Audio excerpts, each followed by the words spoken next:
안녕하세요. 청암교회 모상근 목사입니다. 오늘 로마서 15장 1절에서 2절 말씀 가지고 강한 자와 약한 자라는 주제로 함께 말씀 묵상해 보고자 합니다. 로마서 15장 1절에서 2절 말씀 제가 먼저 봉독해 드리겠습니다.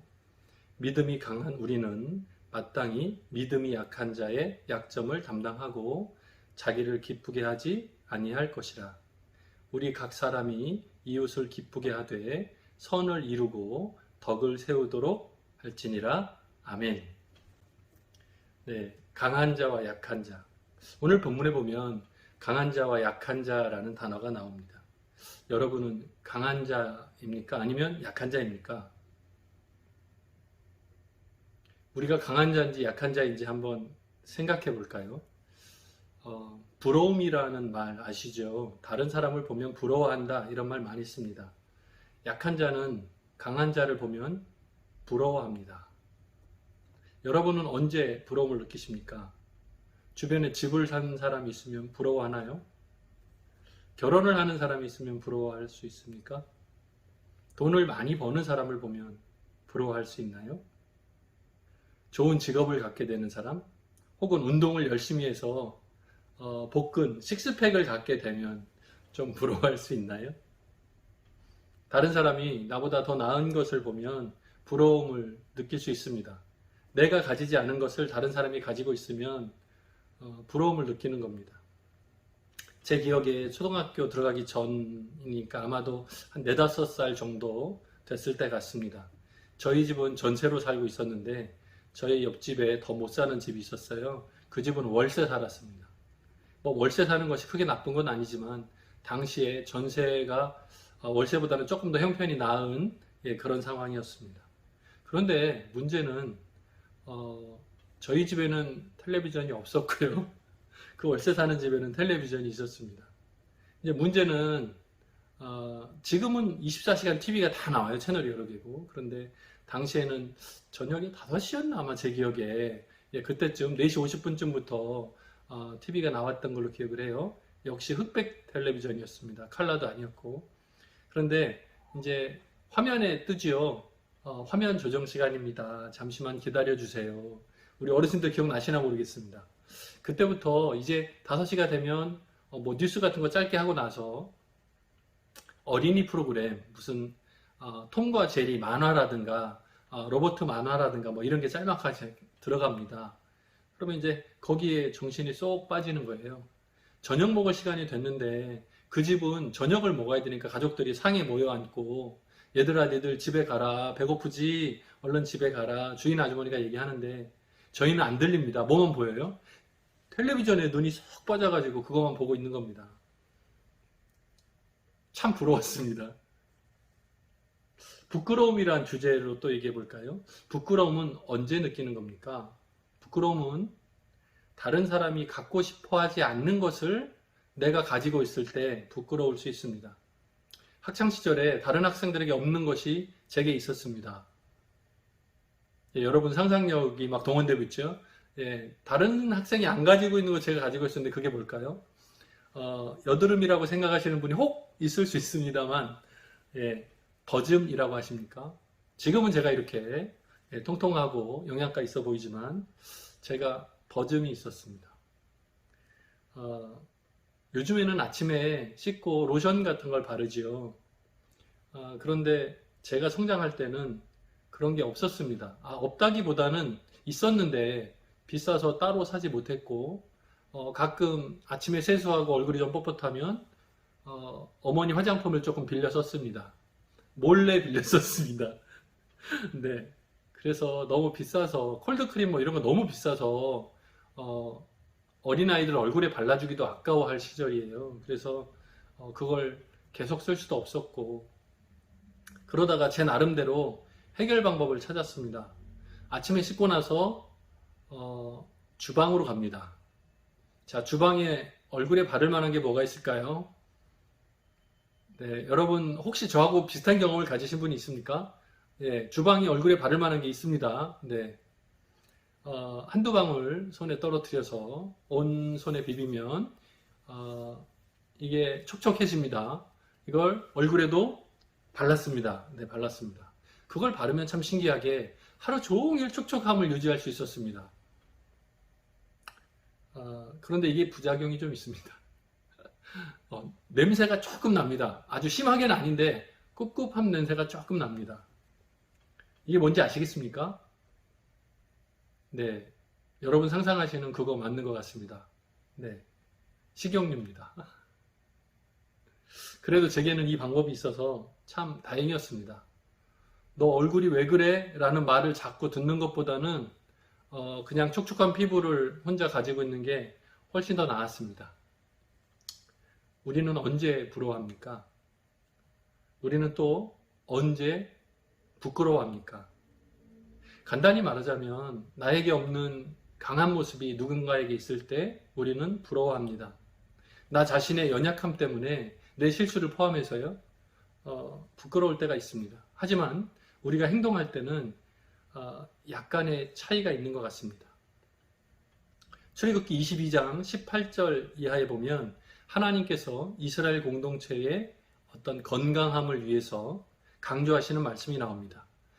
간략하게 축약해 보면 세 가지 정도가 되는데요. 그 첫 번째는 무당을 살려두지 말라. 두 번째는 짐승과 행음하는 자는 반드시 죽여라. 세 번째는 여호와 외에 다른 신에게 제사를 드리는 자는 멸할지니라. 이렇게 되어 있습니다. 이 세 가지 내용이 다 사실은 하나님만 섬겨라입니다. 무당을 살려두지 말라고 하는 것도 귀신 숭배를 막고자 하는 것이었고요. 짐승과 행음하는 이 행위는 애굽의 종교 행위의 뒤풀이 정도의 성격이었습니다. 그러니까 애굽의 종교를 따르지 말라는 뜻이었습니다. 그리고 여호와 외에 다른 신에게 제사를 드리는 자는 멸할지니라 이렇게 되어 있습니다. 그리고 그 뒤이어서 공동체가 책임져야 할 약한 자들에 대해서 언급합니다. 첫 번째는 나그네, 두 번째는 과부나 고아, 그리고 세 번째는 가난한 자였습니다. 나그네는 왜냐하면 이스라엘 백성들도 애굽에서 나그네 신세였기 때문입니다. 과부나 고아는 그리고 가난한 자는 하나님께서 그들을 돌보지 않으면 그들의 부르짖음을 내가 반드시 듣고 거기에 응답하겠다 하는 말씀이 있습니다. 여러분 혹시 기도 응답이 잘 안 되십니까? 그러면 과부나 고아를 찾아가서 기도 제목을 부탁하십시오. 가난한 자를 찾아가서 기도를 부탁하십시오. 오히려 그들의 기도가 하나님 앞에 상달될 확률이 더 높습니다. 이것은 제 얘기가 아니고 말씀이 뒷받침하고 있습니다. 출애굽기 22장 마지막 부분에 모든 것이 하나님께로 말미암았다는 것을 기억하는 거룩한 사람, 거룩한 백성의 모습으로 살아야 한다고 강조하고 끝나고 있습니다. 무슨 얘기입니까?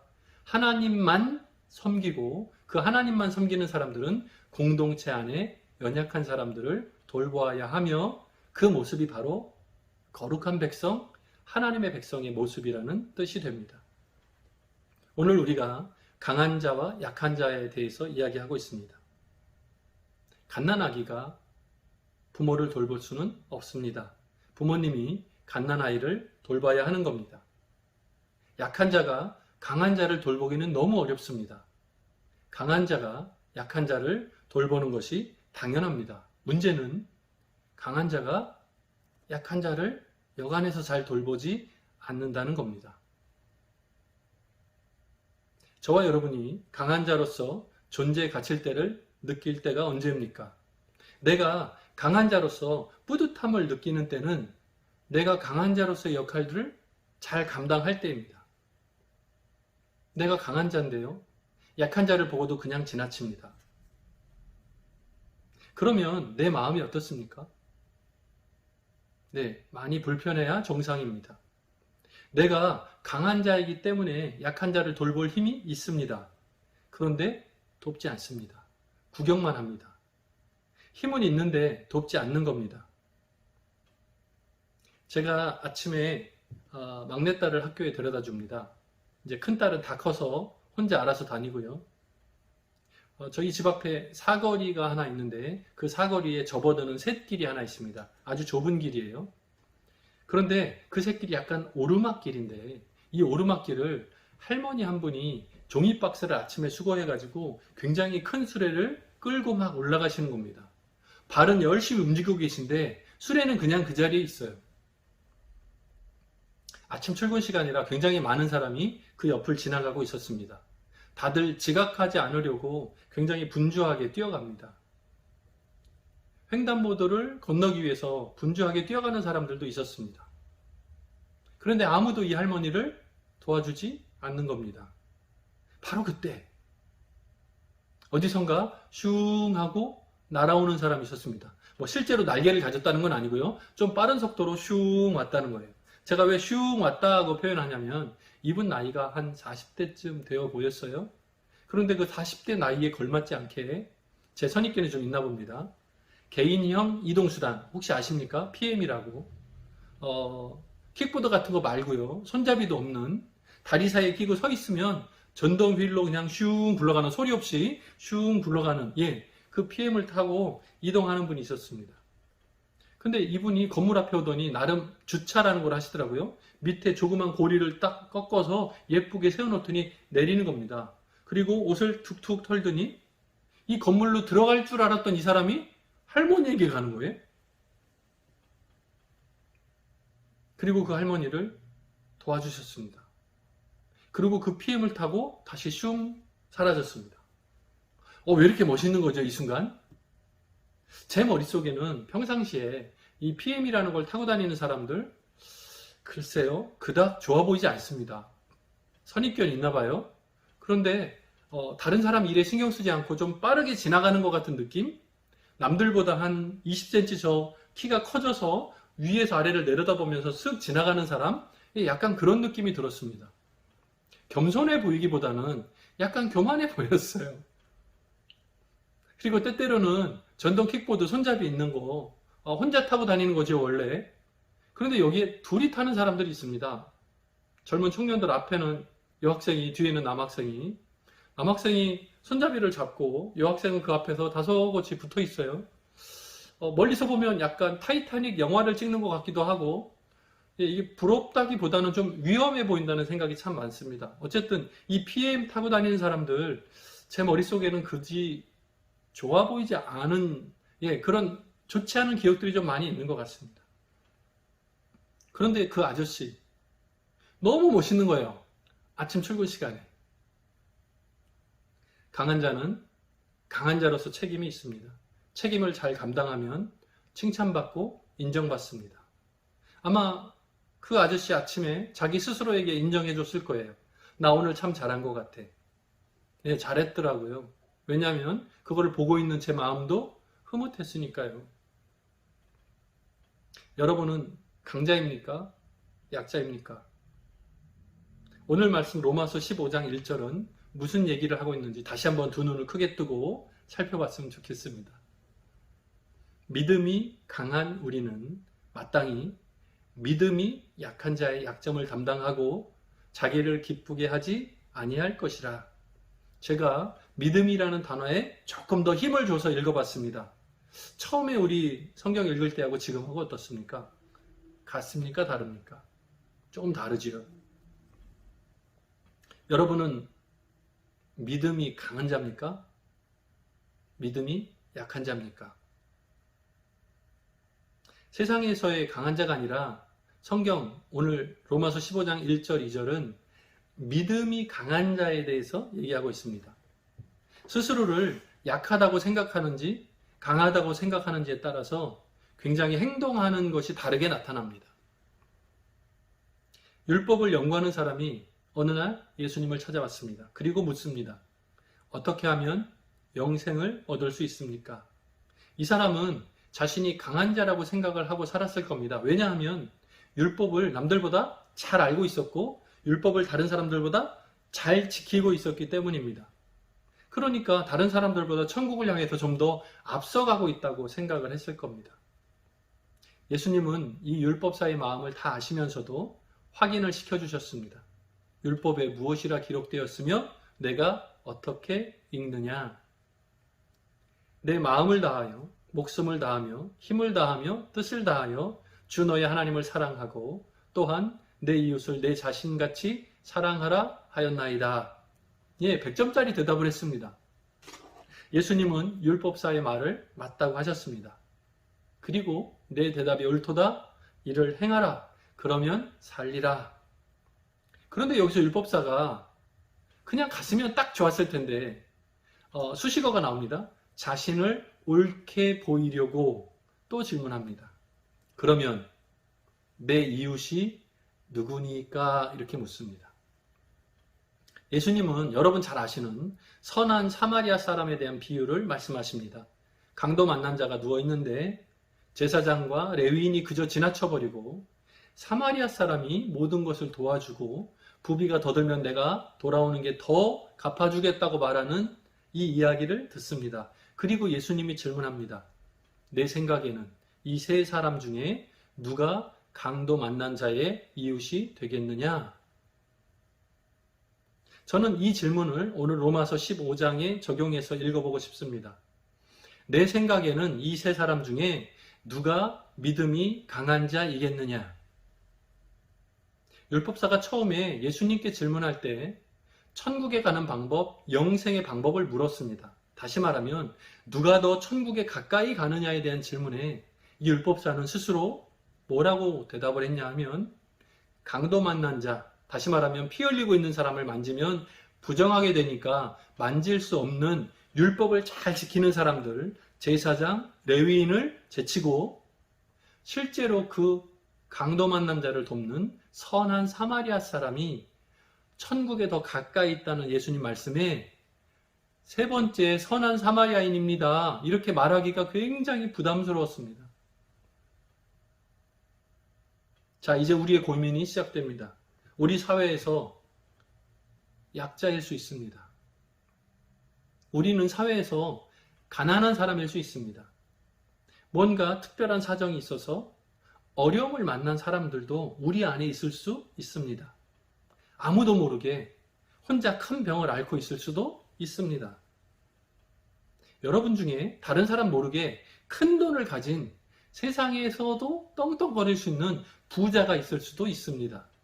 회사에서 높은 자리에 부장으로, 팀장으로, 부사장으로, 사장님으로 일하고 계신 분이 있을 수도 있습니다.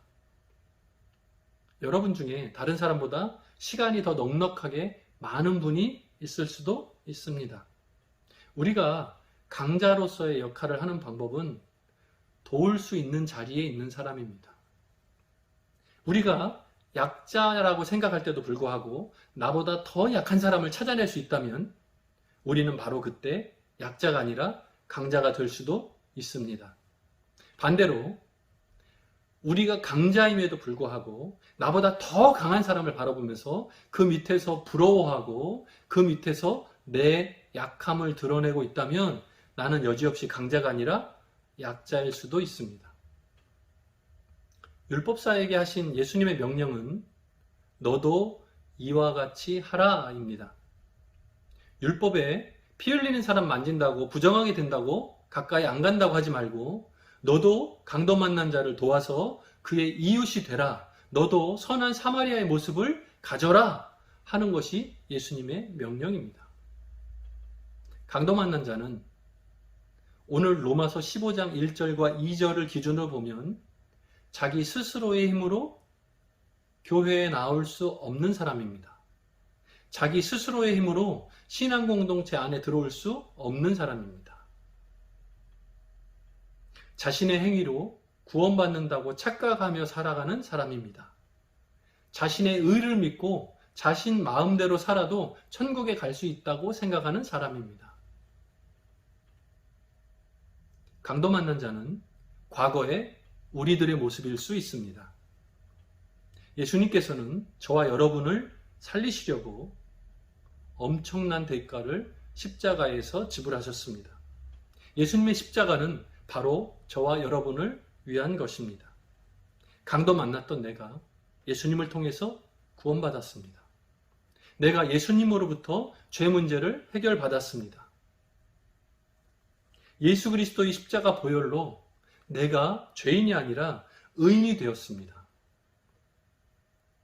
나는 그저 십자가에 달려서 피 흘려주신 예수님을 내 죄 때문에 달리셨습니다 라고 믿기만 했을 뿐인데 고난을 당하고 피 흘리시고 십자가에 달려 죽으신 분은 예수님인데 내가 그 사실을 나를 위한 것으로 믿기만 하면 하나님께서는 내가 십자가에 달려 고난받고 피 흘려 죽은 것으로 인정해 주신다는 사실입니다.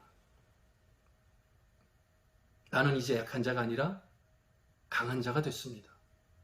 여러분이 이 사실을 믿는다면 여러분은 더 이상 약한 자가 아니라 강한 자입니다.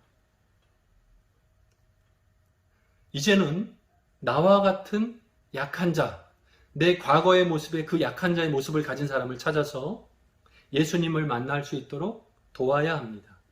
하나님께서 우리에게 맡기신 사명이 바로 그것입니다. 그것이 우리 교사들의 꿈이고 비전이고 목표입니다. 우리 삶의 목표는 바로 여기에 집중되어야 합니다. 그것이 하나님께서 가장 기뻐하시는 일이고 그것이 하나님을 기쁘시게 하는 일, 선을 이루는 일이고 그것이 바로 덕을 세우는 일입니다. 오늘 두 사람의 이야기를 하고 오늘 강의를 마칠까 합니다. 한 사람은 저와 좀 멀리 떨어져 있는 사람이고요. 한 사람은 제 주변에 있는 사람입니다.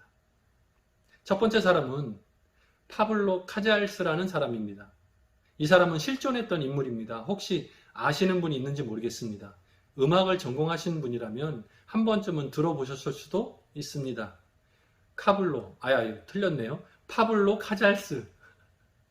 이분은 1876년에 태어난 분이고 1973년에 돌아가셨습니다. 연세가 98세까지 살다 가셨습니다. 그런데 파블로 카잘스가 95세 때 이야기입니다. 이분은 현악 연주자였습니다. 여러분 잘 아시죠? 첼로라는 악기 아십니까? 굉장히 굴곡 있고 큰 악기예요. 어깨에 대고 큰 활을 옆으로 당겨서 연주하는 그런 악기입니다. 굉장히 중후한 소리가 나죠. 자, 이 파블로 카잘스가 나이가 95세가 됐는데 하루에 6시간씩 연습을 하는 겁니다. 하루에 6시간을 연습하는 겁니다. 참 궁금하죠? 나이가 95세인데 어떻게 하루에 6시간씩 연습을 하지? 주변에 있는 많은 사람들이 질문합니다. 당신은 왜 하루에 6시간씩이나 첼로를 붙들고 있습니까? 그 대답이 웃긴 게 아니고요. 굉장히 감동적입니다. 놀랍습니다. 그 대답이 뭐냐 하면 내가 지금도 나이가 95세인데 하루에 6시간씩 연습을 하는 이유는 내가 날마다 조금씩 실력이 늘고 있어요. 여러분 어떻습니까? 나이가 95세인데 하루에 6시간씩 조금 더 높은 그 자리를 향해서 멈추지 않고 나아가고 있습니다. 자기 목표를 향해서 나아가고 있는 겁니다. 우리에게 주어진 목표를 향해서 우리가 천국에 가는 그날까지 포기하지 않고 날마다 조금씩 그렇게 나아갈 수 있겠습니까? 이 차이는 어마어마한 차이가 있습니다. 삶의 태도, 삶의 방향을 완전히 바꿔버리기 때문입니다. 두 번째, 제 주변에 있는 분 이야기를 해보겠습니다. 제 주변에는 제 권유로 혹은 자의반 타의반 좀 늦게 공부하는 분들이 많이 있습니다. 그 중에 한 분에게서 지난주에 연락이 왔습니다. 올해 그 친구 나이가 50이 됐습니다. 72년생인 거예요. 방통대를 통해서 석사학위를 받았다고 연락이 왔습니다. 제가 그분을 안 게 20여 년이 넘어요. 그래서 처음에 그분을 만났을 때는 고등학교 졸업자였고 작은 회사에 다녔습니다. 그런데 몇 년 지나고 나서 간호사 공부를 하기 시작했어요. 그리고 간호조무사가 됐고 조금 더 지나더니 4년제 학교로 옮겨서 간호사가 됐습니다. 그리고 나서 최근에 한 7년 걸렸다 하더라고요. 방통대 석사학위를 받았습니다. 자, 이 친구는 현장에서 간호사로 일을 하고 있습니다. 그리고 방통대에서 석사학위를 받자마자 2021년 올해 2학기부터 실습을 담당하는 교수님이 됐습니다. 여기에 한술 더 떠서 저한테 전화 지난주에 와가지고 뭐라고 했냐면 이제 박사학위도 한번 생각해 볼까 한답니다. 나이 50에 박사학위를 시작해서 앞으로 몇 년 안에 박사학위를 딸지 알 수 없습니다. 그런데 대학 강사가 된다 해도 정년이 60세쯤일걸요? 그런데 이 친구한테는 지금 그게 중요한 게 아닙니다. 자기한테 목표가 생긴 거예요. 목표가 생긴 겁니다. 여러분한테 묻고 싶습니다. 여러분, 강자입니까? 약자입니까? 오늘 본문 로마서 15장 1절에서 2절 말씀은 믿음이 강한 자가 믿음이 약한 자의 약점을 담당하고 자기를 기쁘게 하지 않는다고 했습니다. 예수님을 믿는 사람은 강자가 될 수 있습니다. 2절 말씀을 다시 보겠습니다. 우리 각 사람이 이웃을 기쁘게 하되 선을 이루고 덕을 세우도록 할지니라. 우리 믿음이 강한 자가 믿음이 약한 자를 도우면서 자신을 기쁘게 하지 않고 오히려 이웃을 기쁘게 해야 하는 겁니다. 자, 지난주에 전화 온 그 친구가 본인은 얼마나 기쁘겠어요. 그런데 그 친구한테 공부하라고 찔렀던 제가 더 기뻐요. 제가 더 기뻐요. 그리고 이 친구 이야기를 여기저기 얘기할 수 있게 됐어요. 뭐예요? 덕을 끼치는 겁니다. 다른 많은 사람들에게 도전을 심어줄 수 있어요. 당신들도 할 수 있다고. 해보라고. 멈추지 말라고. 이미 끝난 게 아니고 이제 시작이라고. 선을 이루고 덕을 세워야 그 일이 더욱 합당해지는 겁니다. 누가 봐도 저 일은 해볼 만하다. 나도 다시 시작하고 싶다. 나도 늦지 않았지. 이게 바로 덕을 세우는 일입니다. 따라 해보고 싶은 일을 말합니다. 덕을 세운다는 게 뭐 대단한 일이 아닙니다. 믿음이 강한 자가 믿음이 약한 자를 돕는 거예요. 그 일을 옆에서 보고 야, 나도 저렇게 하고 싶다라는 마음이 생기면 그게 바로 덕을 세우는 겁니다. 그 일이 하나님 보시기에 기쁘시는 일이면, 하나님이 기쁘시게 하는 일이면 그것이 바로 선을 행하는 일입니다. 여러분 아는 사람이 어느 동에 집을 사서 2배 올랐다 그러면 배 아프죠?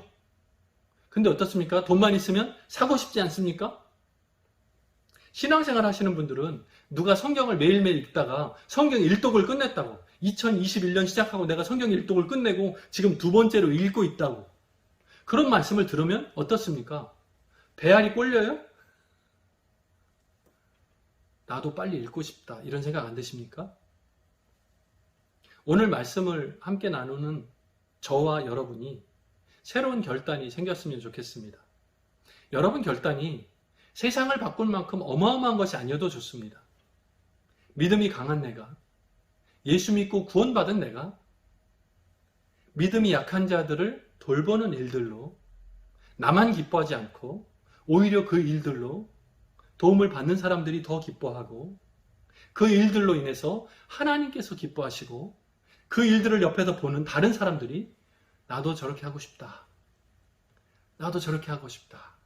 덕을 세우는 귀한 역사가 일어나기를 주님의 이름으로 축복합니다.